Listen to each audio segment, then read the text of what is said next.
నమస్తే, welcome to mega 9 TV. నేను మీ జనని.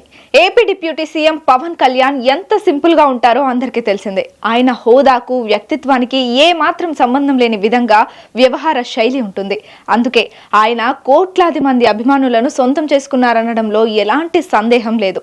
ఇకపోతే తన సింప్లిసిటీని ఎప్పటికప్పుడు వ్యక్తపరుస్తూనే ఉంటారాయన. స్టార్ హీరో స్థాయిలో ఉన్నప్పటికీ ఫామ్ హౌస్ లో గోవుల మధ్య ఉండడం, సామాన్య రైతుల వ్యవసాయం చేసేందుకు ఇంట్రెస్ట్ చూపడం, లగ్జరీ కార్లు ఎన్ని ఉన్నా కాలినడకన నడిచేందుకే ఇష్టపడడం, ఇలా చాలా ఉదాహరణలు ఆయన సింప్లిసిటీని వ్యక్తపరుస్తూనే ఉంటాయి. తాజాగా మరోసారి ఆయన సింప్లిసిటీని చాటుకున్నారు.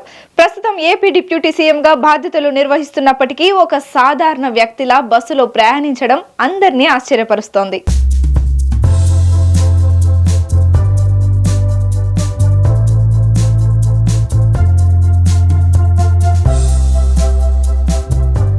AP deputy CM Pawan Kalyan మరోసారి తన సింప్లిసిటీని చాటుకున్నారు. హర్యానా నూతన ముఖ్యమంత్రి నయాబ్ సైని ప్రమాణ స్వీకారంలో పాల్గొనేందుకు హర్యానా వెళ్లిన పవన్ సామాన్యుడిలా బస్సులో ప్రయాణించి అందరినీ ఆశ్చర్యపరిచారు. దీంతో పవన్ సింప్లిసిటీని చూసిన అక్కడి ప్రజలు హర్షం వ్యక్తం చేస్తున్నారు.